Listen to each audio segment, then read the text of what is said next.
श्री अन्न यानी मोटे अनाज के ब्रांड एम्बेसडर से आपको मिलवाते हैं। ये है बैगा जनजाति की लाहरी बाई।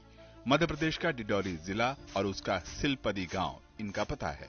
आसपास के क्षेत्र में इनका पता मोटे अनाज के बीज भंडार के रूप में बन चुका है। ग्रामीण आवास योजना से बने इस 2 कमरे के मकान का एक हिस्सा पूरी तरह से बीज भंडार में तब्दील हो चुका है। यहाँ कुटकी, सनवा, मड़िहा, कुडू जैसे दुर्लभ और छोटे मोटे अनाज के बीज सहित कुल 150 किस्म से ज्यादा बीज हैं। हमारे यहाँ जो बीज बोते थे वह विलुप्त हो गए थे, जिन्हें बचाने के लिए हमने विलुप्त हुए बीजों को अन्य गांव से लेकर आए और उनका उत्पादन किया। किसानों को बीज बांटे और फसल आने पर उन्हें वापस लिया, जिसके बाद आज 16 तरह के विलुप्त बीजों को फिर से वापस पा लिया है।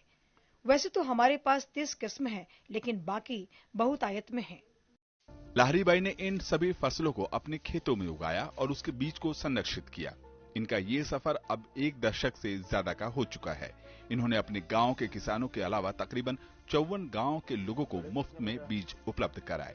मोटे अनाज के संरक्षण और संवर्धन की दिशा में लाहरी बाई के योगदान को देखते हुए ढिंडोरी के जिला अधिकारी विकास मिश्रा ने इनका नाम भारतीय कृषि अनुसंधान के जोधपुर केंद्र में स्कॉलरशिप के लिए भेज दिया है।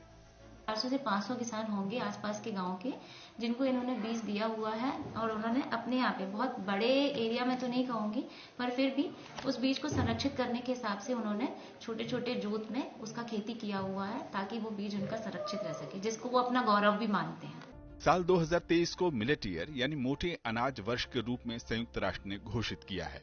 अंतर्राष्ट्रीय स्तर पर मोटे अनाज को बढ़ावा देने के लिए प्रधानमंत्री मोदी का ये मिशन अब भारत के एक छोटे से गांव में रहने वाले लाहरी बाई से लेकर दुनिया के बड़े बड़े देशों में भी छा रहा है।